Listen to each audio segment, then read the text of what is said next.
Good morning, Sir Sam Ramon. Welcome to our very first Zoom membership meeting, and I hope you're all doing well. And we have a pretty good show for you today. You will be muted throughout the meeting, but there's a Q&A icon at the bottom of your screen. And you can click on that and type in a question at any time. And at the end of the meeting, we will review those.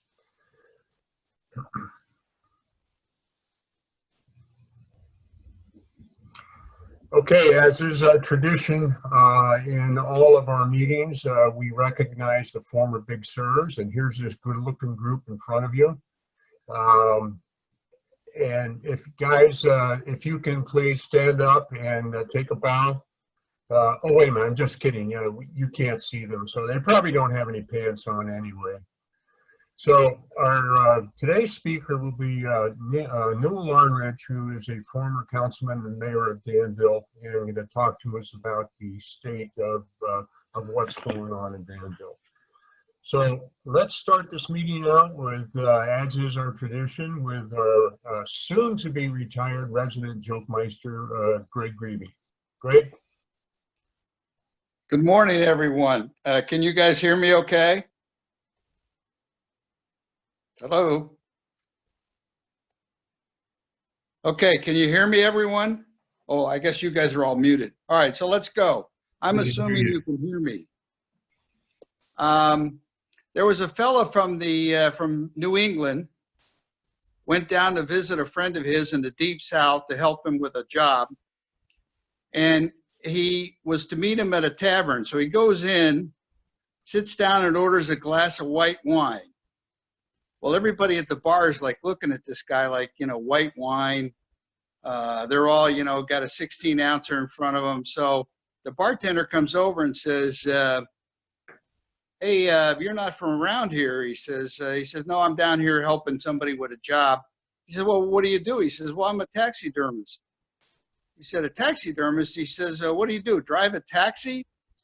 He says, no. He says, I mount animals. So as the bartender gets a little gleam in his eye, he yells up and down the bar and he says, it's okay, he's one of us.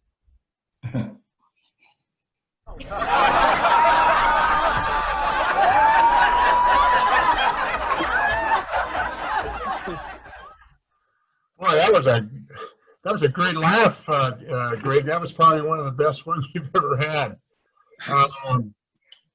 Our meeting agenda today, we're going to start out with a little update of what the state of our branch is. And John Newell is going to talk about some awards and recognition. And then Danny Basso is going to give an update on the bridges and when we can return for our regular luncheons. Back in April, there was a survey that Dan Poland did on the website about what your thoughts were about returning to the bridges, and he's going to talk about that. And then John Newell is going to talk about our speaker and events update, and Michael Lee is going to talk about our activity grid update. And then Newell Arnerich is going to join us for his presentation. I see Newell is on board, so welcome, Newell. And at the end, we're going to have a question and answer. Again, you can write your questions on your Q&A icon, and given time permitting, we'll handle that at the end of the meeting. Okay, a little update on our branch. That the state SIR guidelines pretty much outline our guiding principles for what we can and can't do, and it's driven by the Alameda and Contra Costa counties and the guidelines that they put forth. And I'm very pleased to say that our branch is 100% compliant on all these guidelines, and we aim to stay that way. Our branch luncheons are not an option for the foreseeable future, and Danny is going to talk a little later about when it's possible that we can go back to the bridges. So the Zoom meetings will be our regular communication meeting from now on. All the special events are on hold, postponed, or canceled, and John Newell will talk about that in a second. Some of the outdoor activities have resumed, and like hiking, biking, golf, and the indoor activities like the investment group and wine group are meeting via Zoom. So our traditional luncheons have morphed into these Zoom meetings because that's the climate we're living in today, and we're just going to make the best of it. I want to talk to you about a couple of board changes that we've had. And Mike Thalen got a field promotion from director to assistant secretary. And nobody knows what the assistant secretary does, but whatever it is, Mike's going to do it well. I'm sure of it. And also, Michael Garcia has joined us as a board director to fill Mike Thalen's vacancy. So, congratulations, guys, and welcome aboard. John Newell.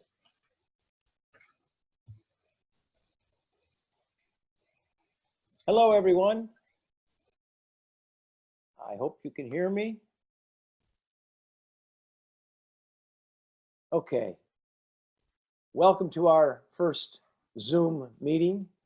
What I'd like to do is take this time to hand out a few awards for our branch. It's been quite a while since we've been together. So there'll be a few things we want to talk about. First of all are the longevity awards. And since we last met in February, we have had 8 members reach their 5-year terms. You can see their names as well as I can, so I won't have to read them all off to you. Congratulations, guys.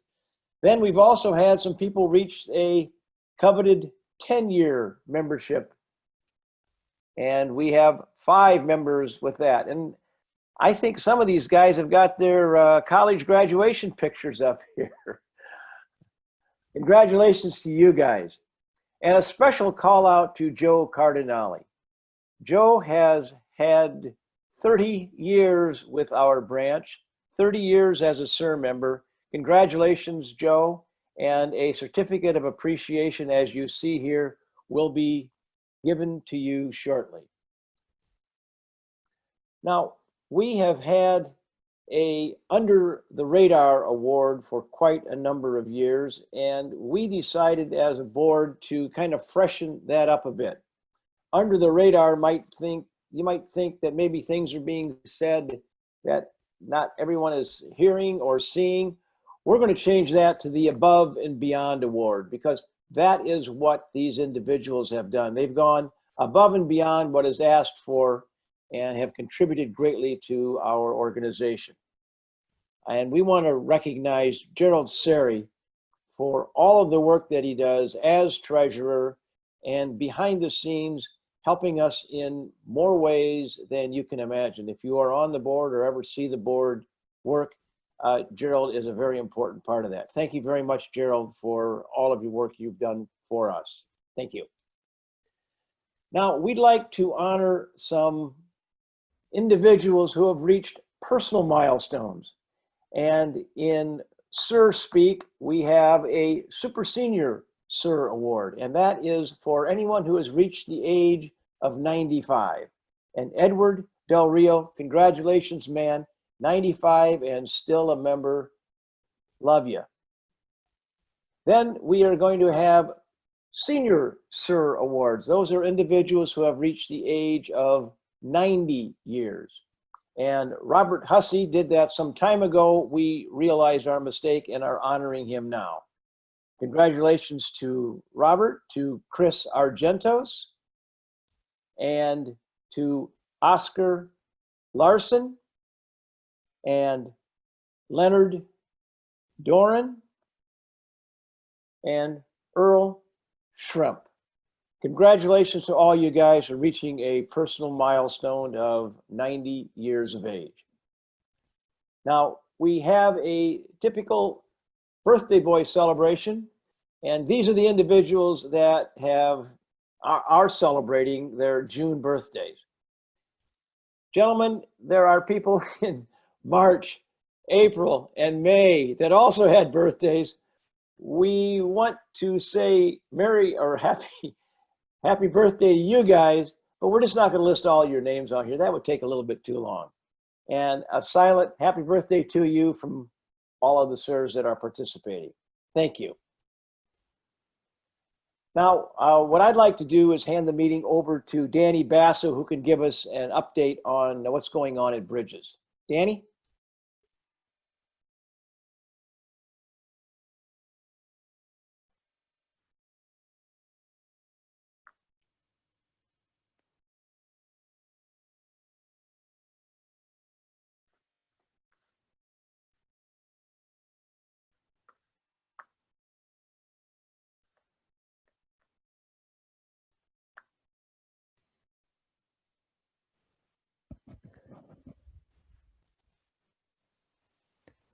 Danny, you need to unmute. Danny, unmute. Can you hear me now? Start over, please. Okay, can you hear me? Okay, so being in touch with the county and the Bridges on about a monthly basis, here's the criteria the county uses to get back to reopening. There's 5 basic principles. Number 1, the number of cases and hospitalizations flat or decreasing. Number 2, sufficient hospital capacity to meet the needs. Number 3, sufficient testing being conducted, that being 200 per day per 100,000 residents. 4, sufficient contract tracing and quarantine capacity, and 30-day supply of personal protection equipment. The county right now, we do not meet the goals of number 1, number 3, and number 4. So we're in limbo there, but things are starting to open up a little. We're moving to a new phase, the 1st of July, which leads me to the Bridges update. And I've spoken with them to get their ideas and thoughts of where it's all going and how they're going to get through this. Now they're projected restaurant inside dining opening July 1st with 25% capacity. They are not booking larger groups until the last quarter, and even those with the caveat that it all depends on the COVID restrictions, which will be in place. And they're hoping to do some smaller meetings. The building we're in, the pavilion, will hold 300 people. So they're hoping with social distancing and that they're going to be able to do some groups of 75 people. Realistically, they're thinking the first quarter or second quarter of 2021, they'll be a little more aggressive. And a group of our demographic and size will most assuredly probably be sometime in the second quarter or later of next year before we're fully up to speed.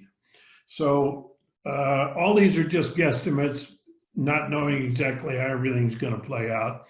But I just say we stay optimistic, and we will at some point get through all this. Best advice is stay involved in our activities as best we can, the outdoor events and stuff, and stay connected, and soon we'll all be together at our large meetings again. So that's what I've got for you. Thank you. Back to you, John. Thank you, Danny. Mr. Poulin is going to give us an update on the survey that was taken back in the springtime. Dan? Yeah, thanks, John. As John mentioned, we did do a survey back in April to try and get some input from the membership on what their thoughts were about returning for luncheons. A lot obviously was unknown back then. We launched the survey and it stayed active for probably about 10 days. We had close to 150 members respond, which was a pretty good response considering past surveys have only really gotten about 30%. So 46% of the membership actually responded, and they responded to 2 basic questions. One was, when should luncheons resume? And the second question was, if we did resume, would members be okay with kind of a limited participation or attendance, limits on attendance, so much smaller meetings. basically on the first question, 25% indicated that we should get back to luncheons as soon as possible. And the majority, though, really kind of gave a lot of feedback on, hey, you know, I'm not really comfortable until either we have a vaccine in place that's proven to be effective, and or we have kind of the medical procedures in place to minimize the issues related to this virus so that, you know, it's not anything more risky than perhaps the common cold. And then on the second question, basically, we ended up with about 60% of the members indicated that they'd be okay with returning to a luncheon that might have a restriction in terms of total attendance. But as kind of Danny mentioned, that right now we're probably talking about no more than a luncheon of about 75 people if they could solve all of the food and how they do all of the service required with the luncheon. So on the second question, less participation or less of a positive in terms of going with restrictions on meetings. So basically the bottom line on the survey was, you know, it validated that we really probably should be going slow with regard to getting back to a physical luncheon anytime in the near future. Thank you, Dan. Appreciate your time. As Little Sir, I also am a member of and participate very small part of the Speakers and Events Committee. And I think that's one of the backbones of our organization as the quality of speakers and events that we have. Our signature branch events are the Ladies' Day Luncheon, the branch barbecue, and the holiday dinner dance. We tried our best to save the Ladies' Day Luncheon, postponing it now to the end of August, and it is just not realistic. What we have heard earlier from Danny and Dan is that the county isn't opening up. There's an impossible for us to do anything for the Ladies' Day Luncheon in August, so that has been canceled. Your checks will be refunded to you in the next 30 to 60 days, depending upon what happens with Gerald Seri and his updates. Secondly, the branch barbecue. We are doing our best to save that event. We have officially moved it now to the first week in October. And we think we might be able to save it because it is an outdoor event. We can distance ourselves from each other, and we will cook the food there and consume it. There's a possibility we can do the branch barbecue. But since that is now scheduled for October the 7th, Wednesday, the first Wednesday in October, we have time to make a decision on whether that's going to actually take place or not. And lastly, the holiday dinner dance, our signature event. I think that in all probability, that's going to be iffy. We are looking at all kinds of possibilities, but when you put 250 people together in one big room, there are a lot of concerns, and there's always the possibility that the Diablo Country Club won't allow us to do that. So we are working with that, but we still have a good 6 months before that event takes place. Right now, all of the special outings, museum tours, places that we have planned to visit as part of SIR have been taken off the table. We don't think that the county's standards will be reached, and we are going to always err on the side of caution. So unless something changes dramatically, there will not be any special outings or events through the month of September. We may be able to do something in October or November, but probably not. And lastly, our speakers schedule is under review because we have new criteria as Zoom capability. And not everyone has Zoom capability to make a presentation to a group like this in this format. We are reviewing that, and we will have what we think are an interesting array of speakers. Our July speaker already is signed up as Justin Allenbach, the coach for the De La Salle football team. And so we are doing as a committee for speakers and events is looking at 2021, and we will be able to publish that schedule if and when we reach that. That's pretty much an update on where we are on that. Ladies' Day luncheon is gone. Branch barbecue is iffy. Holiday dinner dance is iffy. Okay, I'd like to hand the mic, the video over to Michael Lee, who will talk to us about our activity groups, things that we do day in and day out. Michael? Thank you, John.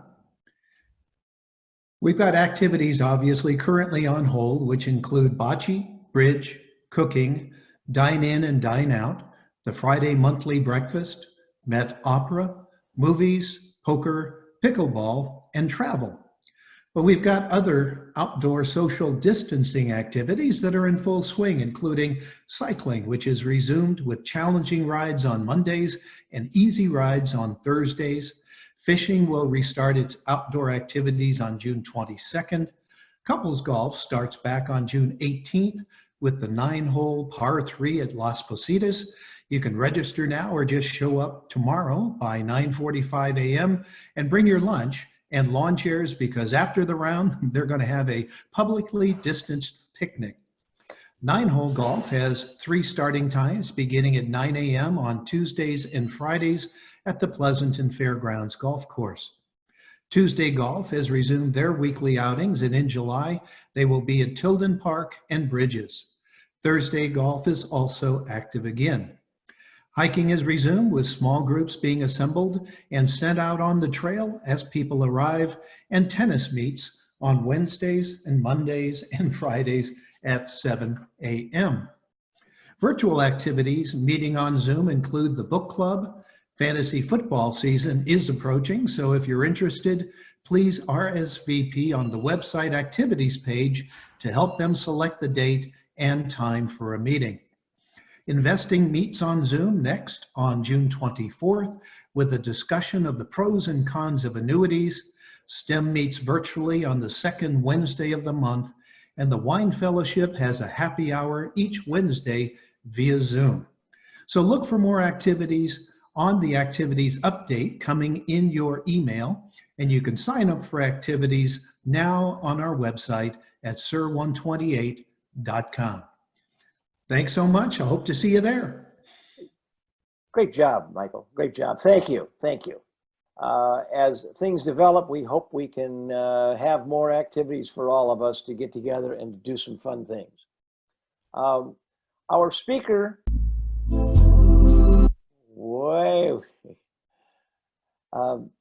Randy Wong is going to, he's in charge of getting most of our speakers together, and he is going to give us a brief introduction, and we will hear from Newell. Randy, you're up.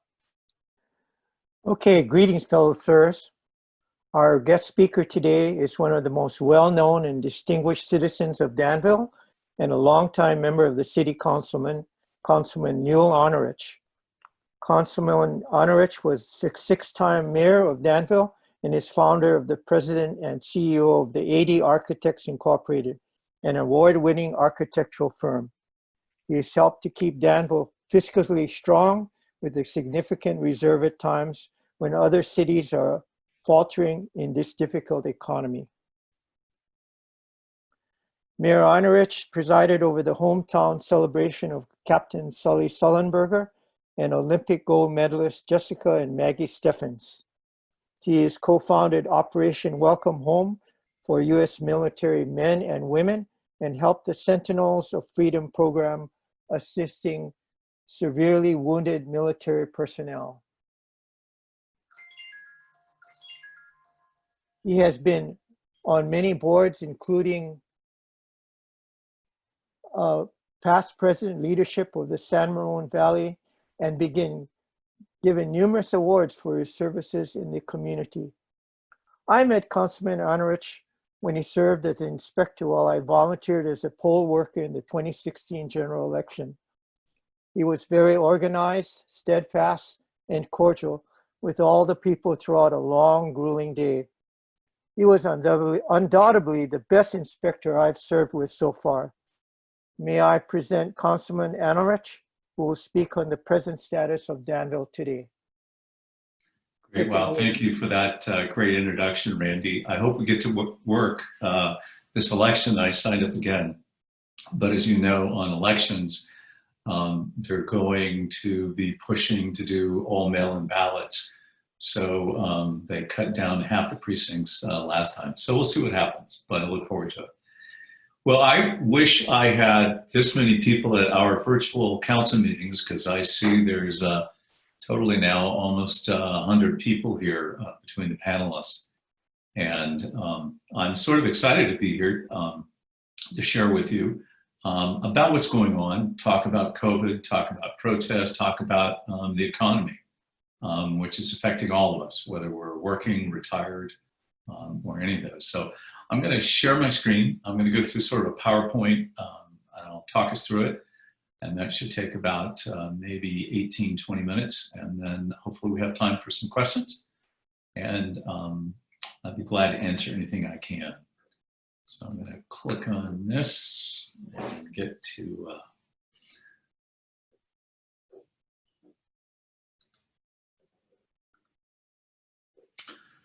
great. Hopefully everybody can see this okay.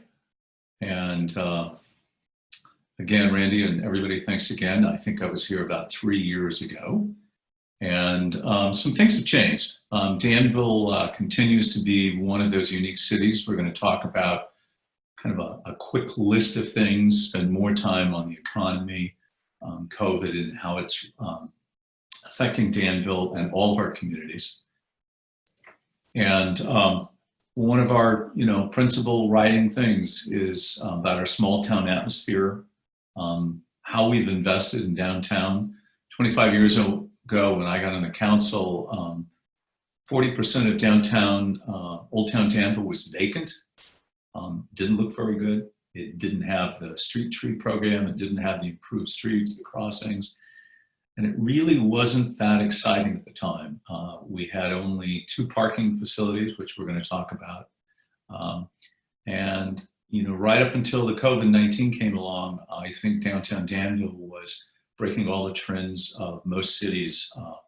And we're going to talk about what we're doing and what we think it's going to look like as we get through this economic challenge.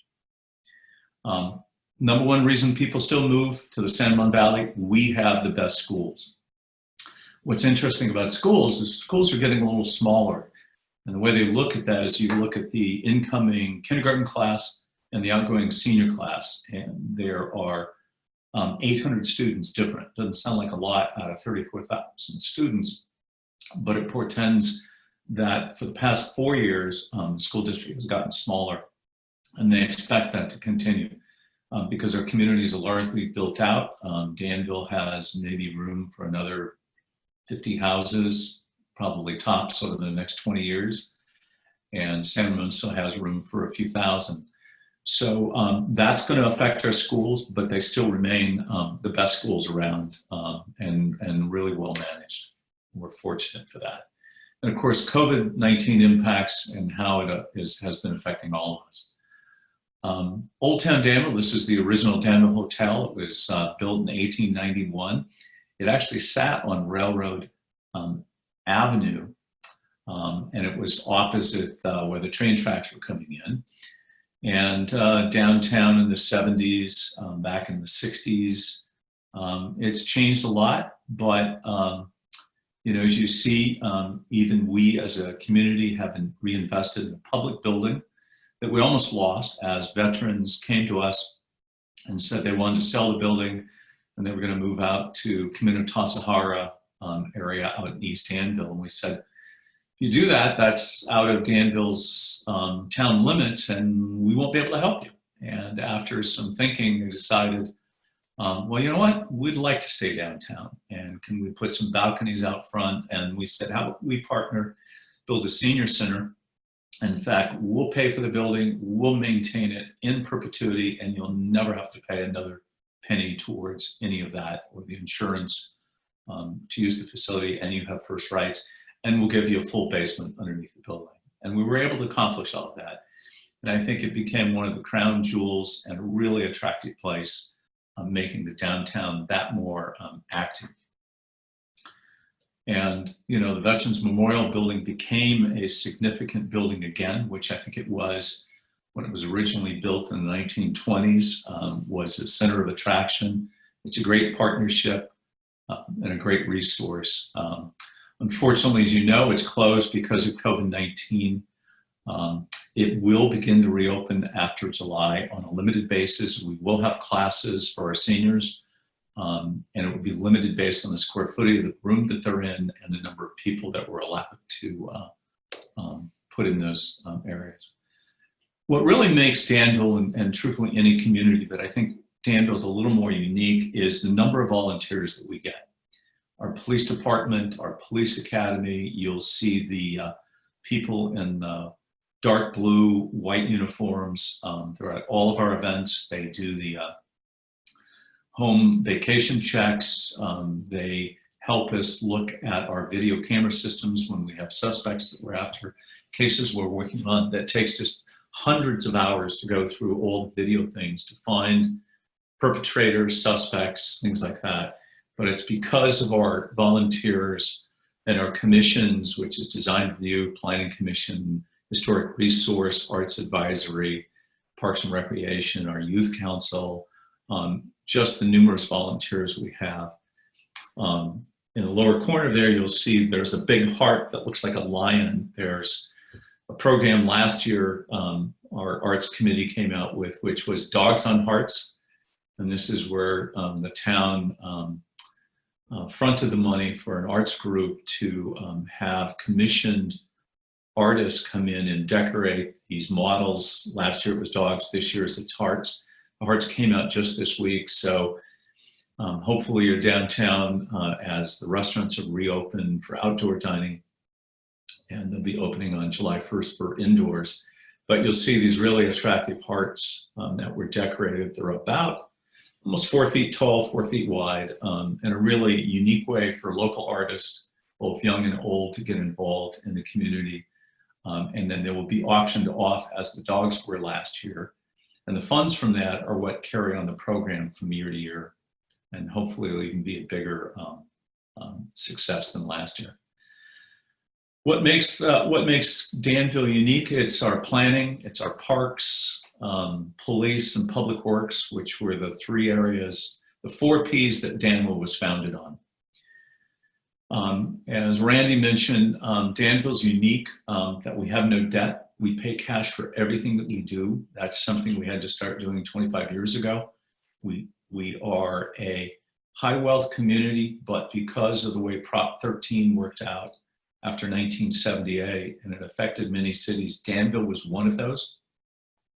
So Danville only ended up getting a little over 7% of all property taxes versus most cities get at least twice to 2.5 times that. San Ramon is also in a similar position to that. But it meant we were going to be a limited service city. We actually became full service with the exception of fire. And as you know, that's an independent fire district, probably the best fire district in the Western United States.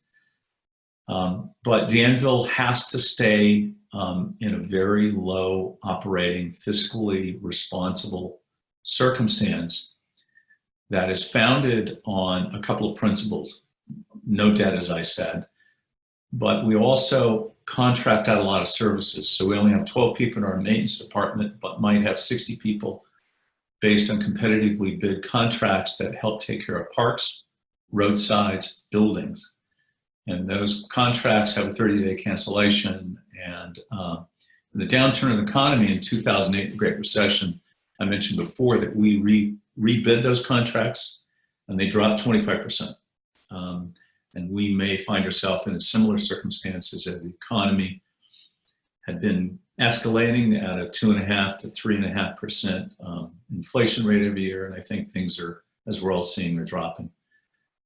Also, the other unique thing is we're only one of 3 public entities out of about nearly 3,000 in the state of California. That includes counties, cities, East Bay MUDs, public utilities like that, school districts that do not have a defined pension.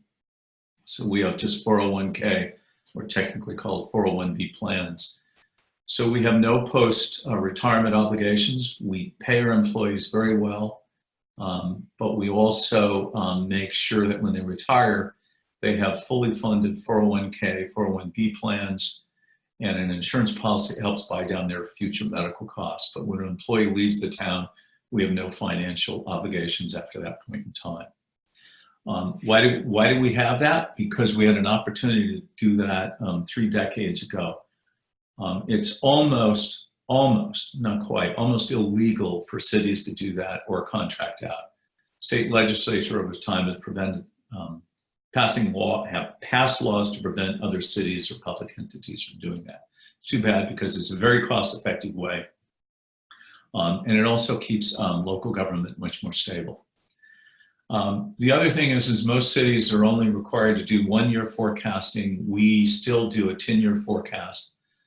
But it takes a lot of patience. When you want to build a project, it takes us 8 to 10 years to save the money, as it did even with the Veterans Building, but it pays off because once we build it, we own it, we're debt free. This year is different, and I'm going to focus a little bit on what's happened. Just in the last 95 days, we've had to make $2.3 million cuts in our existing budget, which ends on June 30th. That was a tough thing to do, but we did it. We've also went to our staff. Unlike all the other cities around us, our employees will get a raise based on merit. There are no COLAs or cost of living allowances. Just like in my own personal companies, if I give somebody a raise for whatever reason, it's a raise. In other cities, even in these horrific downturns, employee groups still get cost of livings, which could be 2.5%, 3.5%. We asked our employees back in 2009 to have no raises for 4 years of any kind, and we now ask them to do that for the next 2 years. And by doing that, we will not be laying off anybody, although we've had 9.5 full-time positions where people are retired. They were planning on retiring, and they said, you know what, we're going to do that because we needed to make a $2 million cut in the next fiscal year in payroll. And we've also dropped 21 combined sort of part-time positions, which are really contract positions. So here's what our budget looks like this year. It was $35 million. We've now had to drop $5 million out of that budget. It's not the worst case scenario. The little chart on the left there shows scenario 1, where we thought it would be $3 million. Scenario 2 is 5, and the really worst case was $7 million cut out of a $35 million budget. We strongly believe that the $5 million that we cut will get us through soundly and fiscally set us on the right course for the next decade coming out of this COVID. Open space was a big deal. As you know, there was a Measure Y that was on the ballot, on the March 3rd ballot, this last first quarter of the year. And what that was about stopping open space or preserving it, all how you looked on it. Danville was created to preserve as much open space. Now, Danville, when you look at this map, everything is green or dark green or a variation of green, is permanent open space in public trust. The one kind of in the middle, I'll use my cursor if you can kind of see it barely there. That dark green area was the last of the McGee properties owned by the original McGee family. About 400 acres. They had development rights to build 78 houses. They got an approval to build about 8 houses less than that. And they would then take the other 383 acres and dedicate that to permanent open space, which East Bay Regional Parks will take. The town will build trails and public access on those areas. Measure Y passed with a yes vote, which meant yes, the project approval would stand. They could go forward. If it was voted no, it would have denied the project, went to court, and we would have lost all the open space. The open space is only by private agreement. It has a tax advantage to the property owners, but without the town's approval,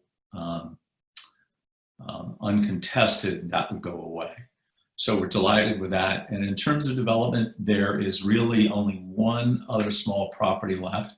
And I'll show it's right next to Crow Canyon Country Club, this dark green area right here, kind of in the middle lower.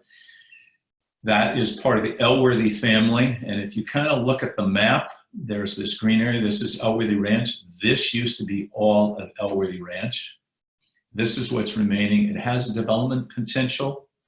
It's about 300 or 225 acres, I believe, of about 5 to 8 homes. That would be the last project we expect to see in Danville. Our population will remain within about a 20 to 30 plus or minus for the next 30 years. That was what Danville was planned to be. Something else that's been coming up, and you may have heard of it, small cell sites, 5G. Right now, we're just sort of seeing 4G. And this is where the utility companies, the Verizons, AT&T Wireless, and those companies, they have legal rights that are given to them by the federal government through a variety of acts and through the state government, through the Constitution, of several amendments that give public utilities, which all phone companies are part of, it gives them the right to place their equipment, generally speaking, for free in any public right-of-way. The FCC, Federal Communications, has set some standards that precludes local government from placing any restrictions on these small cell sites. We can only do aesthetics, limit the size. We cannot determine the location. And we cannot discuss or pass judgment on whether or not, as some people say, whether or not they're safe. Federal government sets a standard for transmission, the emissions that come from the cells, both macro and the micro. These are micro. We can only make sure that the companies adhere to that through third-party documentation and verification that their equipment meets those standards. The industry does meet those standards, so it is controversial in that there's a lot of information out there that is just factually false. And so it is something you'll see somewhat in San Ramon, but a lot in Alamo and Danville as these small cell sites come up. And the reason for the 5G system is that there are more connected devices out there. The smartphones are smarter, they use more data, and they transmit this. In major cities have been deployed pretty fast because it's the fastest way to get the system out there as opposed to a hardware system. So more to come on that. You'll see them coming up here in the next 12 months. Verizon has already sued the town of Danville over their first site. We denied it based on information that they could place it in a different location. And it looks like they're going to win the case. And then the judge will force the town to issue the encroachment permit to them. And I believe that's going to be, unfortunately, the way Verizon particularly will handle all future cases. Local economy. Dining and leisure services are really what Danville's about with retail. COVID-19, as you know, completely closed everything in our downtown. There were some great buildings that were under construction. The Hettinger building, the former Hettinger, which is the corner of Front and Hearts, right opposite Peach Brass Rail.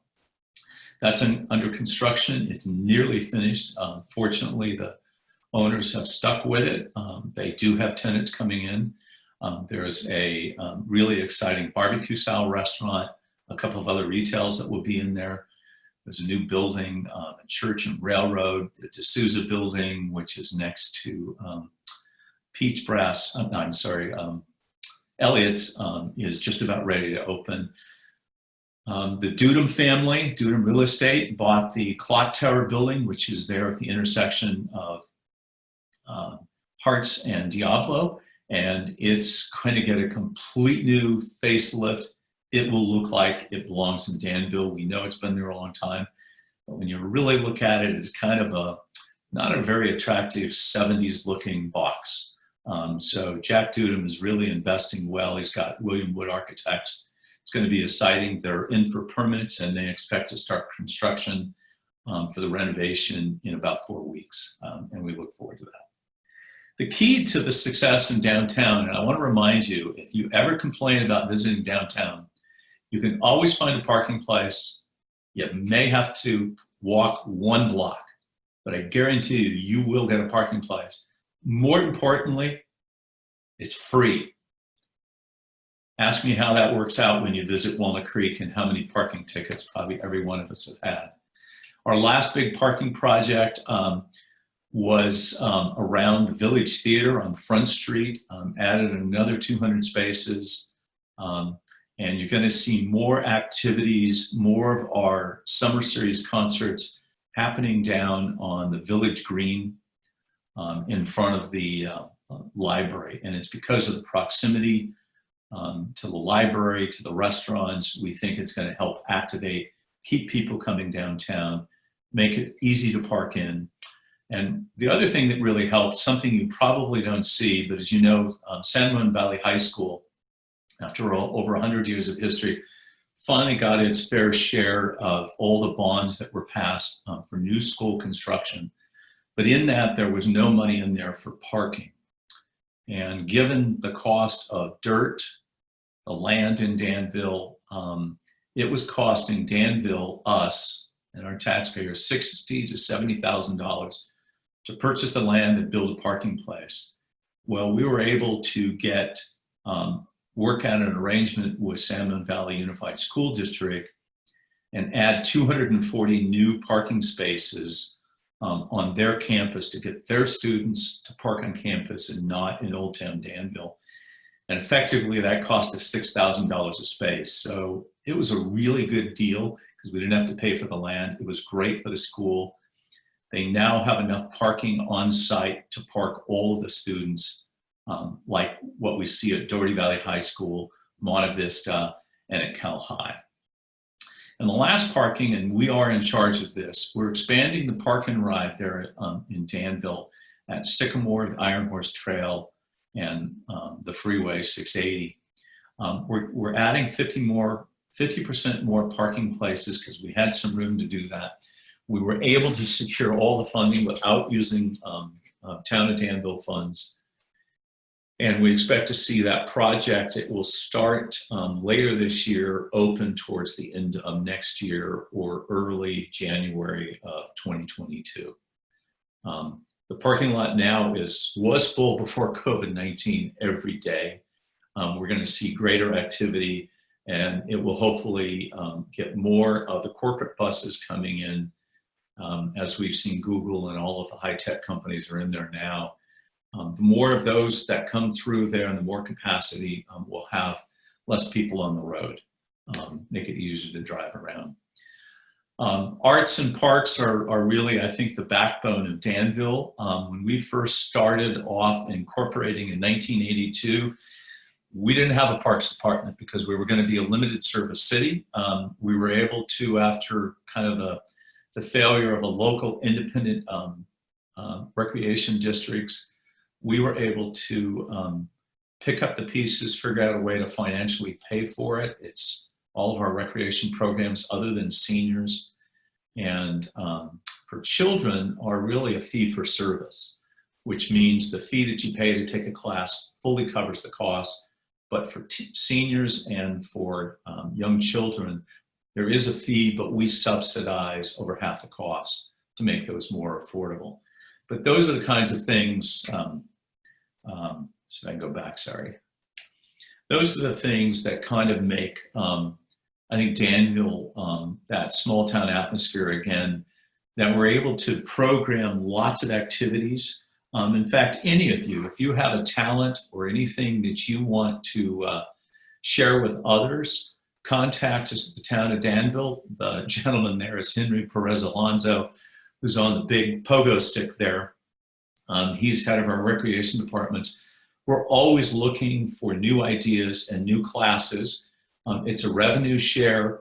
The town provides the facility, things like that. And so there's a split of the fee. So you'll make money doing it, get paid for your time, and we'll provide the facility, the advertising, the sign up, and things like that. So think about your talents, your career that you've had, and things that you could share. And we'd like to give you an opportunity to be able to do that. Emergency preparedness, even with COVID and all of this, Danville, on both sides, both the east and the west sides, the Las Trampas side and the Mount Diablo side, we have two of the highest fire risk areas, similar to Napa and many other areas. In partnership with the fire district, we have an emergency operations centers that we have trained actively with both fire, our public works departments, and our police departments to make sure that we're all on the same page when and if a fire or an earthquake. Those are the two most likely events. That's the reason that we have a cash reserve of $11 million that even the downturn in this economy we're not touching. It represents 40% cash reserve against our operating budget that we estimate with a major fire or a major earthquake on the Calaveras Fault that runs through the San Ramon Valley. We would run through that $11 million in 30 days. So we need to have that cash on hand. And you know, back 3 years ago, we had damages that we qualified for $810,000 from FEMA. We ended up getting reimbursed for about $450,000, just a little over half of that. State and regional interest, we still have to keep our eye on Sacramento. As you know, there's changes always happening.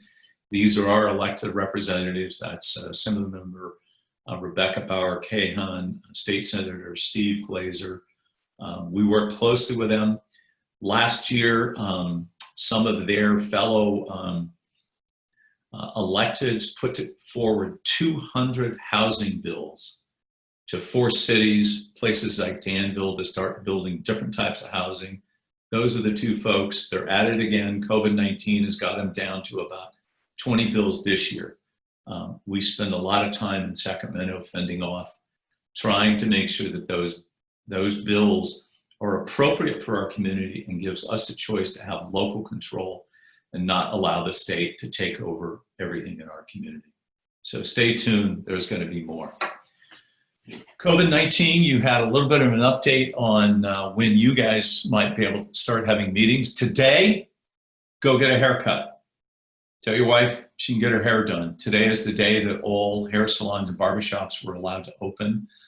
The chart on the left here shows July 1st, indoor dining, bars, indoor religious facilities, gyms, fitness centers, indoor leisure facilities, arcades, billiards, bowling alleys, museums, and hotels get to open. The July, August, we'll get to see indoor dining, we believe, and schools will open. Schools are still up in the air. We know that the schools are planning for 1 to 2 day weeks for each student to go, and they will have no more than 50% of the students at any of the given sites at one time. You can go to the Contra Costa County, or it's actually just Contra Costa Health Services. You can go to that website anytime, and on there you can click to find these charts. They update these every week. Everything that's in solid green is fully open. Anything that's in gray is completely closed. Yellow is partially open. We are still doing pretty well in the county. There have been, out of nearly 50,000 tests, only 2,000 were positive. Danville has had, over the past 3.5 months, 32 positive cases, Alamo 23, San Ramon 47. So here in the Valley, 102 cases. What's interesting, 90% of the cases are people from 1 year old to 60. So those of us that are all 60, only 10% of us have gotten COVID-19, and 75% of all cases in Contra Costa County out of 1.2 million people, 75% are Caucasian, and 55% are female. So just a few updates on that. Talked about downtown. This is the sad part. As you know, every single event between now and January 1st in Old Town Danville is canceled. But exciting, coming up on the 4th of July, as you know, the annual Kiwanis Parade. They have as nearly many people signed up for their virtual parade that's coming up, and we've all paid a fee to be part of that. I'm going to be in it along with some of our other council members. It's a video program that's about 90 minutes long. It starts at 10 a.m. You go to the Kiwanis, the San Ramon Valley site, and I think it's going to be exciting as we've all learned to do these Zoom and online meetings. I've done 175 in the past 90 days. And expect to be doing a few more of those. So these large-scale events will likely not come back until there is a vaccine, which is estimated to be spring of next year. And the caution to that is as you know, the common cold is a coronavirus. The coronavirus, the COVID-19 we have, is in that category. We have never found a cure nor a vaccine against that. That's what makes this so challenging to find a vaccine for this COVID-19, but there is hope. You have seen both in San Ramon and Danville, we had one of our largest protests a week ago Sunday. There was over 2,000 people that were there. But our chief police, Alan Shields, has done an outstanding job. His personality, the way he deals with people, he has fairly dealt with everybody on both sides of this issue of the current protests over Black Lives Matter. They have all been peaceful. Everything that Chief Shields has asked them to help us make it a successful, safe event for everybody, they've all agreed to, even with the 2,000 protesters that we had. We expect to see a weekly protest, probably for the next 2 months. If you see those people who are protesting, you know, they're doing it respectfully. I hope that all of us show equal respect. There are some people who insist on going there and yelling at them and telling them to get out of their town. Let me tell you, we will protect their rights as equally as yours. But being respectful, I think, is something we all can learn to do better, and to do it in a way that even if we absolutely disagree with somebody, this is America. Freedom of speech is important. And I really commend those people doing the protest here in Danville, that they've done them very, very respectfully. So where are we headed? You know, we'll be 200 years old in 2058. I won't be here, I don't think. Maybe I will. I'd like to be. Economic recovery, if you take away anything from what I'm talking about today, the Great Recession that started in October of 2008 pales in comparison to the economic devastation that COVID-19 and the shelter in place has caused. The difference is our banking system was healthy. That was the cause of the last economic crisis. It is very healthy. So that's not our problem. The underlying economy had its own problem. Manufacturing, a long list of things were all downturning rapidly. The shelter in place accelerated that, but our economy was in for a change. COVID-19 put it on a turbocharger to make it absolutely devastating in many sectors. We expect that 25 to 30% of all the restaurants will not fully open or go bankrupt in 90 days, along with the same number for retail spaces. The world has changed, so if we can all take something from this, whatever community you're in, do your best to buy local, shop local, eat local. find out that you will find out that most of the local businesses all have online ordering, and most retail stores now in Danville have home delivery. Please take advantage of that. Let's support them, support those who one day hopefully will be retired, be in this organization, and let's help them get to that point comfortably by helping them. So with that, I will just say thank you for inviting me today, and be absolutely honored to answer any questions. Great, Mr. Mayor. Thank you very, very much. Great presentation. Love the visuals, and it was very, very informative. And there's a couple of questions that came in while you're talking, and two of them are regarding the McGee Ranch project. Yes. No additional traffic lanes are being added, so I'm concerned about the traffic due to the 69 new homes being built and the 383 acres of permanent open space for public use. What are your thoughts on the traffic impact, especially to the Black Hawk and Diablo communities? And the follow-up to that, Mr. Mayor, is when will this project break ground? Yeah, well, first of all, I have been mayor 6 times, but my absolutely wonderful partner on the council, Karen Stepper, is mayor this year. So I am just technically council member. I think I said it in my opening. Now you're mayor. We're going to dub you mayor for the SIR group. Okay, thank you. You're welcome. I expect the construction of those 69 homes that are hidden on the backside will probably be at least a year to a year and a half away. And as for traffic, there are 2 major traffic improvements being done. One was entirely voluntary, and one was required because of the nexus to the EIR. First, the Diablo Scenic and Diablo Road intersection is going to be reconfigured with a traffic signal, get rid of that kind of free right that has caused some accidents there.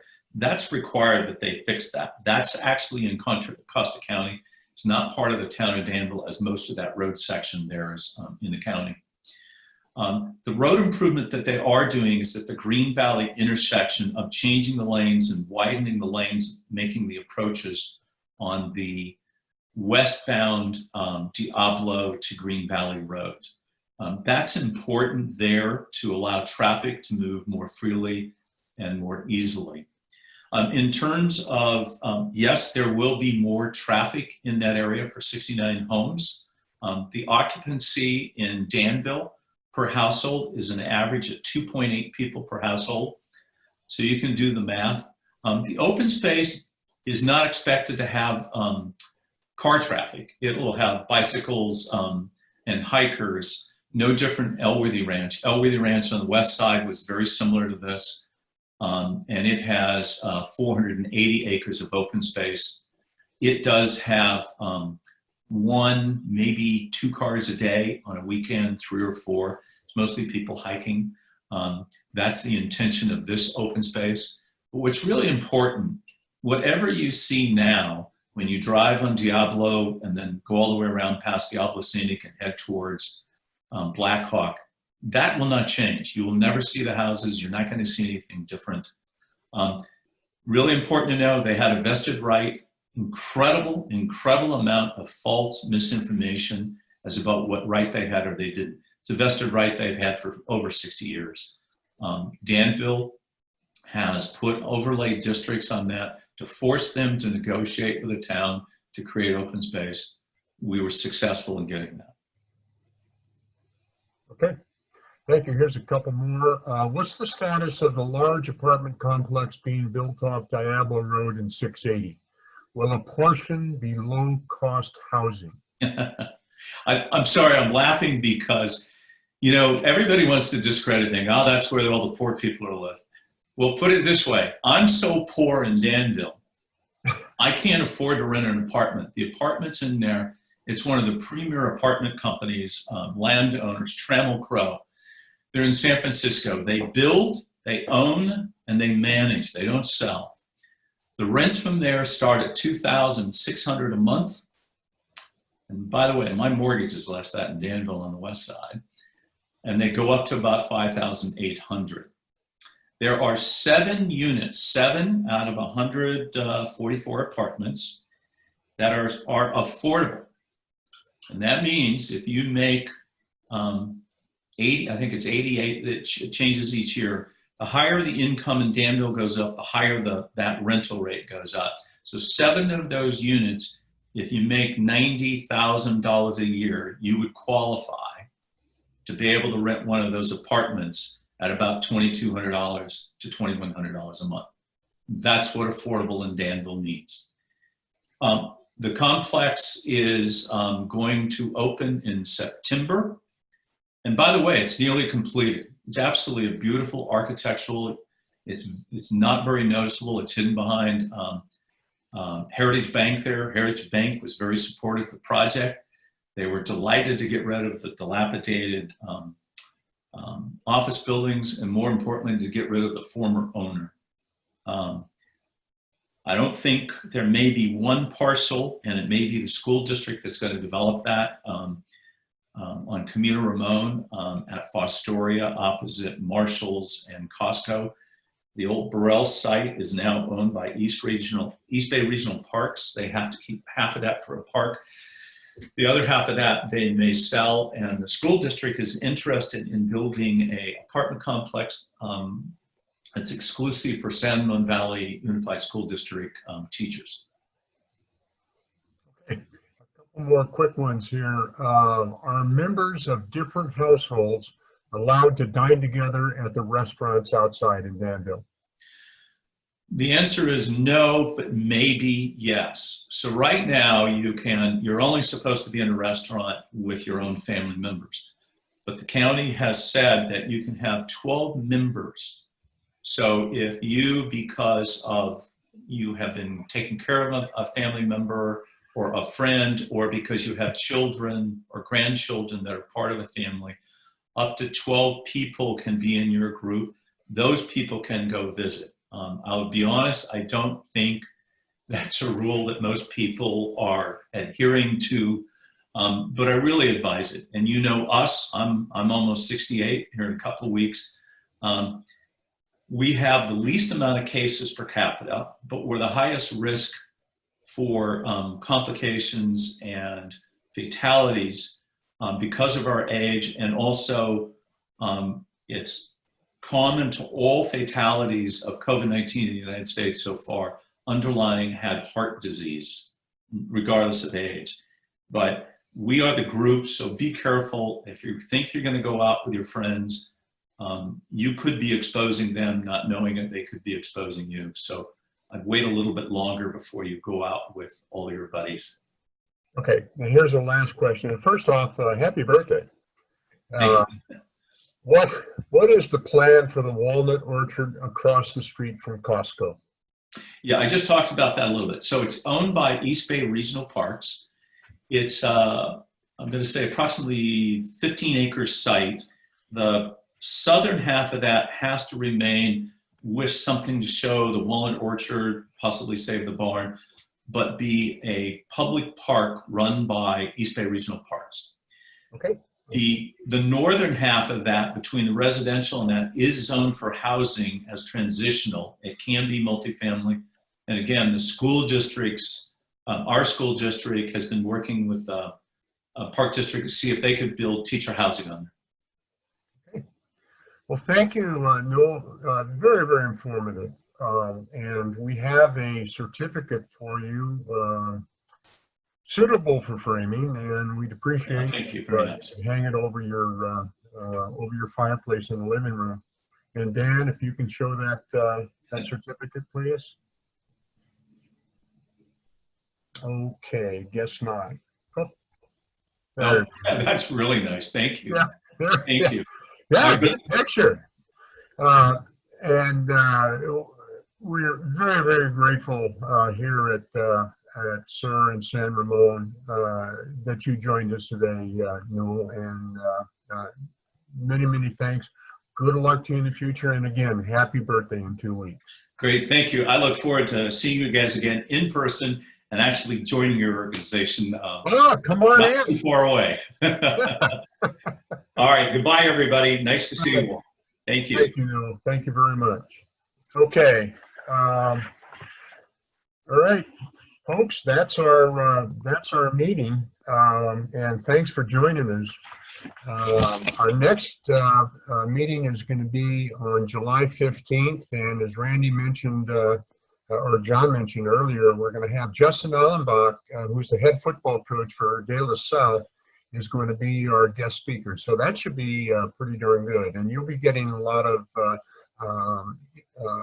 pre-meeting information on that. I want to thank Dan Poland and Joe Velson for putting this together. And they worked their tails off on this, and we really appreciate it. So Joe and Dan, if you can please stand up and take a bow. Oh, wait a minute, we can't see you. They probably are in their underwear anyway, so that's not appropriate.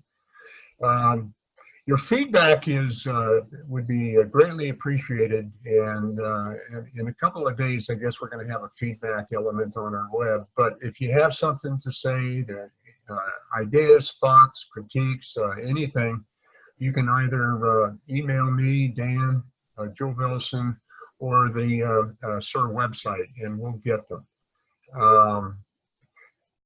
One more comment. While we're having the meeting, our treasurer, Gerald Seri, called in and said that the Ladies' Day lunch refunds checks will be sent out starting next week. So good news. Gentlemen, thank you very much for joining us, and hope to see you on June 15th. So long. Be safe.